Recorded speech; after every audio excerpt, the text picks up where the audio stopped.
Comedy பீஸா அப்படின்னு இப்போ நடிகை சௌந்தர்யா அவர்கள் சொல்லியிருக்காங்க. இதனால் இப்போ வந்து பார்த்திங்கன்னா மிகப்பெரிய அளவில் கடுப்பாகியிருக்காங்களாம். இருவர் வெளியேறியிருக்காங்க அப்படின்ற மாதிரி சொல்லி வந்துட்டுருக்காங்க.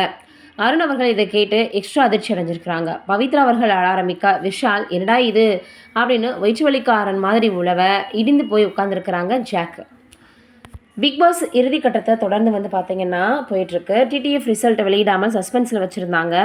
சனிக்கிழமை அன்று தெரியும் அப்படின்னு எதிர்பார்க்கப்பட்டது. இதில் ட்விஸ்ட்டும் இருக்கும் அப்படின்னு சொல்லப்பட்டது. வடிவேலு பாணியில் சொன்னால் என்னவா இருக்கும் அப்படின்ற மாதிரி போட்டியாளர்களுடைய மண்டையை குடைய ஆரம்பிச்சிருச்சு. பிக் பாஸ் வீட்டில் நடந்தது என்ன? மாற்றம், முன்னேற்றம், பச்சை மணி மாதிரி ரயான் திடீரென வேகமாக மாறுவது வீட்டின் சமநிலையை கலைச்சிருக்கு. தான் இருக்க வேண்டிய இடம் அப்படின்னு முத்து, மஞ்சரி, ஜாக் ஆகிய மூவரும் நினைக்கிறார்களா? ஜாக்கு நினைப்பாரேன், அவங்க க்ளோஸ் ஆகிற ஃப்ரெண்டு மாறிட்டே இருக்காங்க. இப்போ மஞ்சரி கூட க்ளோஸாக இருக்காங்க அப்படின்னு சௌந்தர்யாவிடம் ரயான் வம்பு பேசி கொண்டிருக்க, அந்த பக்கத்தில் முத்துவின் டீம் ரயானை பற்றி பேசி கொண்டிருந்தது. நம் வீட்டில் உட்கார்ந்து யாரை பற்றி வம்பு பேசி கொண்டிருக்கிறோமோ அதே சமயத்தில் அவரும் நம்மை பற்றி பேசி கொண்டிருக்கலாம்னு தோணுதுன்னு அது போன்ற காட்சிகள் வழியாக நீதி கிடைக்கும் அப்படின்னு சொல்லி பேசிகிட்டு இருந்தாங்க. வம்பும் புரணியும் சாத்தானின் நுழைவிடங்கள் பாரு காலையிலேயே ஆரம்பிச்சிட்டாங்கன்னு ரயான் எட்டி பார்த்தபடி சொல்ல, அவங்க வேற ஏதாவது கூட பேசலாம் அப்படின்னு சௌந்தர்யா சொல்ல, ஹலோ அவங்க பேசுறது காதில் கேட்குதுன்னு சிரிச்சாரு ரயான் அவர்கள். பச்சையாக தெரியுது அப்படின்னு அவர் அடிக்கடி சொல்வதால் அந்த நிறமே ஒட்டி கொண்டுச்சு போல அப்படின்னு சொல்கிறாங்க. மேலும் ஃபோன் டாஸ்க் தொடர்ந்தது. இது கடைசி கால் அப்படின்னு அறிவிச்சார் பிக் பாஸ். அருண் எடுப்பதற்கு சான்ஸ் கிடைச்சது. எதுவாக இருந்தாலும் சொல்லு, நான் பண்ணுவேன் அப்படின்னு வாக்குறுதி தந்தாங்க ஜாக்கு.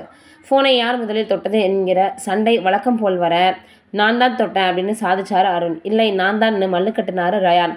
பிக் பாஸ் பேசும்போது ரயானின் குரலும் ஓவர்லாப் ஆகி கேட்டுக்கிட்டே தான் இருந்துச்சு.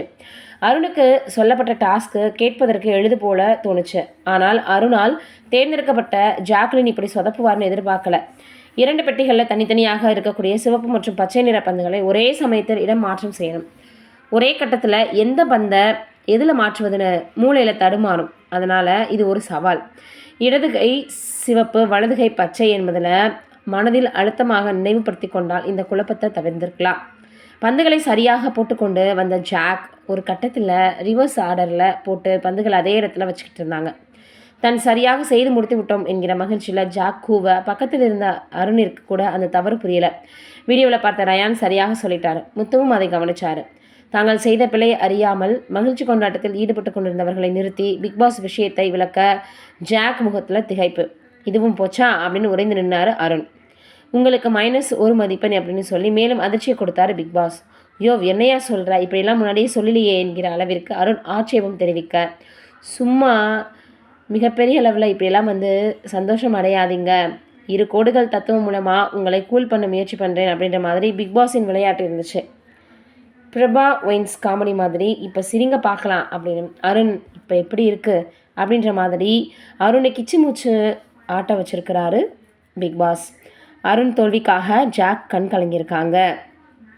சௌந்தர்யாவினுடைய ரசிகர் பலம் மற்றும் அலட்சியமான ரியாக்ஷனில் காரணமாக அவரிடம் யாரும் பெரிதாக வைத்துக் கொள்வதில்லை. ஆனால் சௌந்தர்யாவிடம் நேருக்கு நேராக மல்லுக்கட்டும் திராணிக்கு ராணவிற்கு மட்டுமே இருக்கிறது.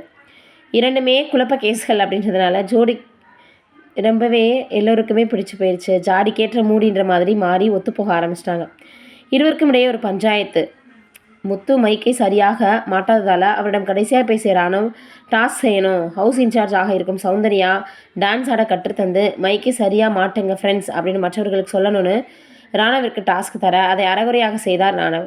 சரியாக செய்ய சொல்லுங்கள், செய்கிற வரைக்கும் விடாதீங்க அப்படின்னு நினச்சிக்கிட்டு இருக்கான் என்றெல்லாம் முத்து இடையில் புகுந்து இம்சிச்சதுனால கோபம் அடைந்த ராணவ் செய்ய முடியாது போங்கடா அப்படின்னு விலகி போயிட்டார். முத்து சொல்கிறத நீ கேட்காத பேச்சு உனக்கும் எனக்கும் நடுவில் அப்படின்னு சௌந்தர்யாவிடம் கோபப்பட்டிருக்காரு. ஆக மொத்தத்தில் இப்போ இப்படி தான் பிக் பாஸ்குள்ளே போயிட்டுருக்கு. யார் வின் பண்ண போகிறாங்கன்றதை நம்ம வெயிட் பண்ணி பார்ப்போம்.